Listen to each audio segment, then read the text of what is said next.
Hello all. आज मैं आप लोगों को एक बहुत ही उपयोगी सॉफ्टवेयर जोटैरो जो है, जिसका नाम जोटैरो है, उसके बारे में आप लोगों को बताऊंगा। हमारे बहुत से दोस्त जो रिसर्च कर रहे हैं या जो अभी नए रिसर्च में आ रहे हैं, उनके लिए बहुत उपयोगी सॉफ्टवेयर है। जब आप रिसर्च करते हैं, रिसर्च का एक बहुत इंपॉर्टेंट पार्ट होता है अपना रिसर्च वर्क को समराइज़ करना, कंपाइल करना, आर्टिकल पब्लिश करना। तो उसके लिए आप जब काम करते हैं तो उसका एक पार्ट होता है रेफरेंसिंग और रेफरेंसेस को टेक्स्ट में ऐड करना। तो उसके लिए आप कई बार मैनुअल करते हैं, कई बार वर्ड प्रोसेसर के भी उपयोग लेते हैं और बहुत सारे टूल्स हैं उसके।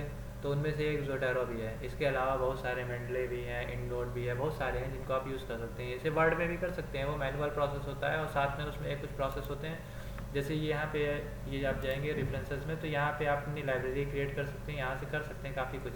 लेकिन ये थोड़ा डिफ़िकल्ट और टीडियस होता है, तो इसलिए मैं इसको तो नहीं यूज़ करता हूँ। आप अगर कर सकते हैं, करना चाहते हैं तो कर सकते हैं, लेकिन फिर भी वो डिफ़िकल्ट होगा। और ये बहुत ईजी है और सबसे बड़ी बात ये एक फ्री सॉफ्टवेयर है। तो चलिए हम लोग आज जोटैरो को एक्सप्लोर करते हैं और बहुत सिंपल लैंग्वेज में मैं आप लोगों को बताऊँगा, जो आप लोगों के लिए बहुत उपयोगी होगा। कई बार बहुत डिफ़िकल्ट लैंग्वेज में लोग बता देते हैं, जिससे आपको कई बार समझ में नहीं आता है। तो चलिए मैं आपको बताता हूँ व्हाट इज़ जोटैरो। तो जोटैरो जैसा बताया कि फ्री सॉफ्टवेयर है और रेफरेंसिंग के लिए, बायोग्राफी के जो रिसर्च के स्टूडेंट हैं उनको मालूम है ये किस लिए यूज़ होता है। ठीक है, तो अब मैं इसमें बताता हूँ। इसमें 3 पार्ट है। पहला पार्ट ये है कि आपको जोटैरो अपने कंप्यूटर पे डाउनलोड करना होता है। तो यहाँ सामने जैसे देखेंगे, सामने ही डाउनलोड का ऑप्शन है। तो ये डाउनलोड करेंगे जब जोटैरो 5.0 फॉर विंडोज़। तो ये 40 MB का सॉफ्टवेयर है जो आपके कंप्यूटर पे डाउनलोड हो जाता है और उसे इंस्टॉल करना बहुत इजी है। जैसे कोई भी सॉफ्टवेयर होता है, उसका सॉफ्टवेयर विजार्ड होता है, उसे फॉलो करते जाएंगे और वो काम करना शुरू कर देगा। मैं आपको दिखाता हूँ।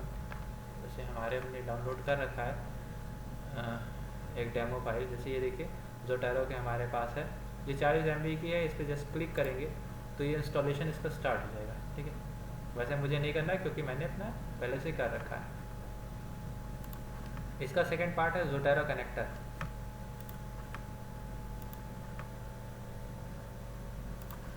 जोटैरो कनेक्टर क्या होता है कि आपको अपना जो जोटैरो होता है वो अपने ब्राउज़र में, जो जनरली हम लोग क्रोम यूज़ करते हैं, क्रोम के साथ ही ऐड करना होता है। तो जब आप इसको कर देंगे जोटैरो डाउनलोड करने के बाद, फिर जब इसे क्रोम से कनेक्ट कर देंगे तो यहाँ पे देखेंगे एक छोटा सा प्लगइन आ जाता है जो आपकी लाइब्रेरी सेव करने के लिए बहुत यूज़फुल होता है। ठीक है, पहला पार्ट हो गया। दूसरा पार्ट हो गया, तीसरा पार्ट जो होता है इसका, ये आपके वर्ड में जो आपका जहाँ पे आप काम करते हैं, जिस पे काम करते हैं, उसमें कनेक्ट होता है, ये प्लगइन होता है।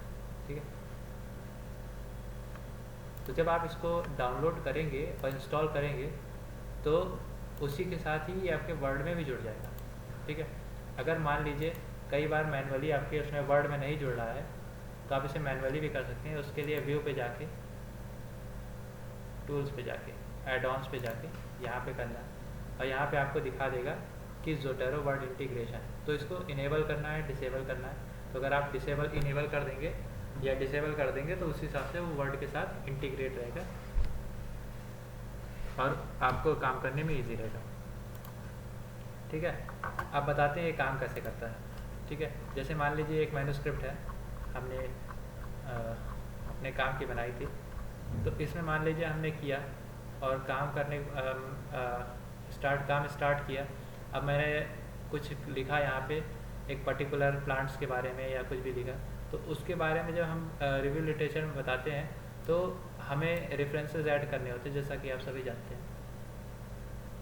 तो जैसे मान लीजिए पहला रेफरेंस हमें यहाँ पे ऐड किया है, तो जब ये पहला रेफरेंस यहाँ पे ऐड करेंगे तो ये जनरल के अकॉर्डिंग इसको आपको करना होता है। ठीक है, चलिए हम एक नई वर्ड की शीट कर लेते हैं, उस पर देखते हैं। ठीक है, अब सपोज दैट कि हमें यहाँ पे कोई टेक्स्ट लिखा हमने कि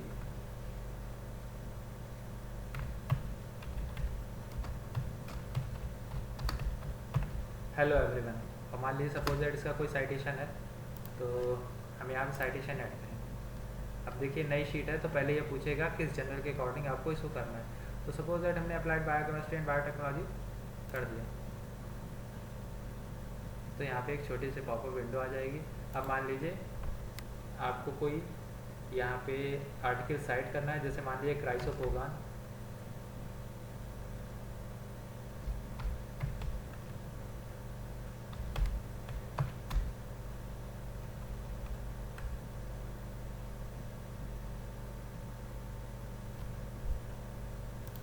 जैसे मान लीजिए ये आर्टिकल है, इसको हमने यहाँ पे साइट किया।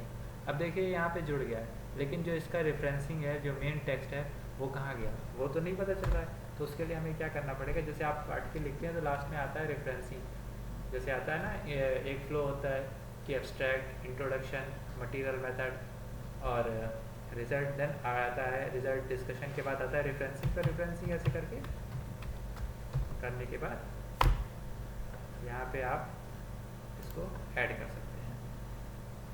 ये यहाँ पे आपका आ गया।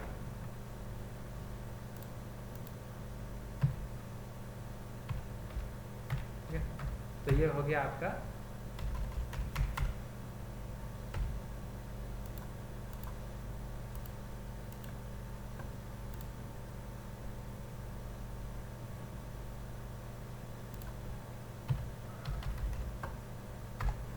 ठीक है। अब दूसरा पार्ट ये हो गया, इसको कैसे सेव करें किसी आर्टिकल को यहाँ पे। तो आर्टिकल सेव करने, जैसे मान लिया कोई आपने आर्टिकल सर्च किया, जैसे इन सिलिको आइडेंटिफिकेशन और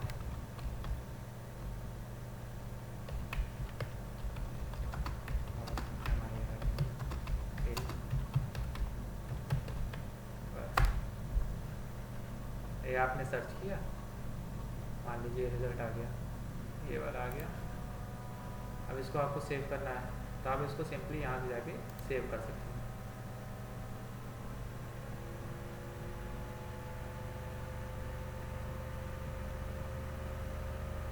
और जब आप ये रिजल्ट सेव करेंगे तो ये आपके जो डेस्कटॉप पे आपने इंस्टॉल किया है उसके साथ सिंक कर जाता है। ये देखिए यहाँ पे एक हो गया, मैंने पहले से कर रखा था, तो यहाँ पे डुप्लीकेट आइटम दिखा रहा है।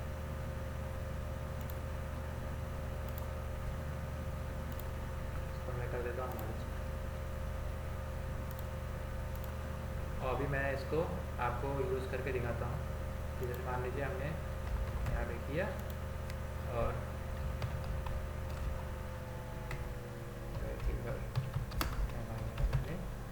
अब इसका साइटेशन हमें लेना है, तो हम साइटेशन पे जाएंगे यहाँ पे और इसको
ठीक है, और ये रेफरेंसेस यहाँ पे है।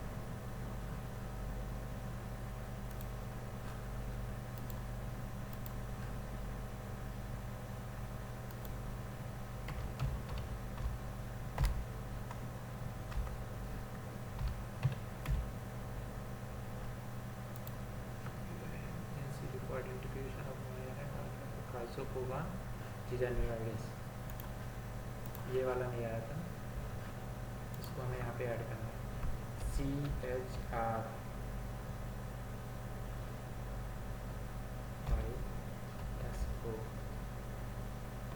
ये आ गया, एक और आ गया। तो इस तरीके से आप अपना जो आर्टिकल होता है उसको ऐड करते जाएंगे, जैसे जैसे आप उसमें ऐड करते जाएंगे वैसे वैसे आपके यहाँ पे रेफरेंस पीछे आके ऐड होते जाएंगे और साथ में होते जाएंगे। अगर सपोज दैट आपको आपका पेपर रिजेक्ट हो गया, कई बार पेपर रिजेक्ट हो जाते हैं और आपको बाइब्लियोग्राफी चेंज करनी है, तो यहाँ पे जाएँ आप, यहाँ पे डॉक्यूमेंट प्रेफरेंसेस पे जाएंगे और मान लीजिए आपको बीएमसी सेल के हिसाब से या बीएमसी सेंट्रल या सेल के हिसाब से करना है या जो भी कोई दूसरी डेवलपमेंट के हिसाब से करना है, तो आप इसको ऐसे कर दीजिए, ये तुरंत आपका रेफरेंसिंग स्टाइल चेंज जाएगी। अगर सपोज दैट आपको इसमें वो स्टाइल नहीं मिल रही है तो मैनेजिंग स्टाइल पे जाइए, यहाँ पे चेंज कर लीजिए और एडिशनल स्टाइल अगर आपको करना है तो यहाँ पे सर्च कर लीजिए, वो आपको सब कुछ मिल जाएगा। यहाँ पे काफ़ी कुछ मिलता है।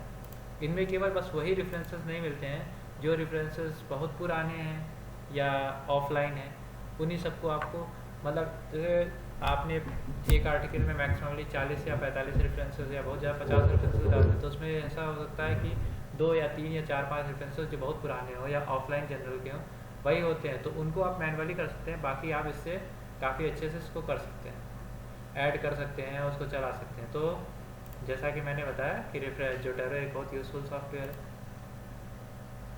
रिसर्च में और मैन्युस्क्रिप्ट लिखने के लिए, तो आप इसको देखिए, इसको यूज़ करिए और अगर कुछ नहीं समझ में आ रहा है तो मुझे नीचे कमेंट करिए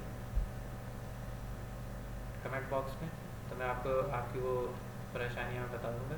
अच्छा, इसमें कई चीज़ें हैं जो यहाँ पे आप ऑनलाइन जो सॉफ्टवेयर होता है, ऑनलाइन सपोर्ट होता है, उसमें आप कर सकते हैं। इसमें ग्रुप बना सकते हैं, लोगों को ऐड कर सकते हैं और डॉक्यूमेंटेशन में जैसे आपको क्या बोलते हैं प्लगइन वगैरह ख़राब हो जाता है, कई बार वर्ड करप्ट हो जाता है, तो इससे आप दोबारा उसको ऐड कर सकते हैं।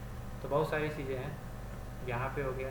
अच्छा, इसमें भी बहुत सारा है चीज़ें हैं, जैसे आपको आपने अपना नया पेपर स्टार्ट किया तो नया ग्रुप बना लीजिए। नया ग्रुप बना लेंगे तो उसमें क्या रहेगा कि डिस्क्रिमिनेट रहेगा चीज़ें और एक दूसरे से क्या बोलते हैं क्लैश नहीं करेगी और आपको हौच पौच नहीं होगा और साथ में कन्फ्यूज़न नहीं होगी, आप उसको आराम से कर सकते हैं। और जब आप शुरू करते हैं, कई बार क्या होता है कि जब आप काम शुरू करते हैं और एक्सपेरिमेंटेशन पूरा हो जाता है तो उसके बाद आप लिटरेचर सर्च करते हैं उसके बारे में। कई बार ऐसा भी होता है और कई बार क्या बोलते हैं ये होता है कि हम काम शुरू कर देते हैं, साथ साथ साइड बाई साइड लिटरेचर भी सर्च करते रहते हैं खाली टाइम में, और जितने टाइम में हम पढ़ते हैं कंप्यूटर पे, तो उस समय ये बहुत उपयोगी होता है। क्योंकि जैसे मान लीजिए आपने कोई फोल्डर बनाया, पता चला कि फोल्डर कहीं मिस हो गया या आपको आइडिया नहीं लगा, कई बार हम जल्दी में डेस्कटॉप पे सेव कर देते हैं, कई बार डाउनलोड फोल्डर में सेव कर देते हैं और भूल जाते हैं। और कई बार क्या बोलते हैं हम जब सेव करते हैं तो जब आर्टिकल आता है या PDF डाउनलोड होता है तो उसके साथ न्यूमरिक्स लिखे रहते हैं या DOI लिखा रहता है या कुछ भी लिखा रहता है ऐसा PDF करके, लेकिन उसका टाइटल नहीं रहेगा। तो फिर हम फिर उसके बाद सर्च करने लगते हैं हमने कहाँ रखा, तो उस सब चीज़ों में ये बहुत मदद करता है। तो मुझे लगता है ये वीडियो थोड़ी आप लोगों के लिए यूज़फुल होगी, उपयोगी होगी। तो अगर आपको अच्छी लगी हो तो लाइक कर दीजिएगा एंड सब्सक्राइब कर दीजिएगा। Thank you.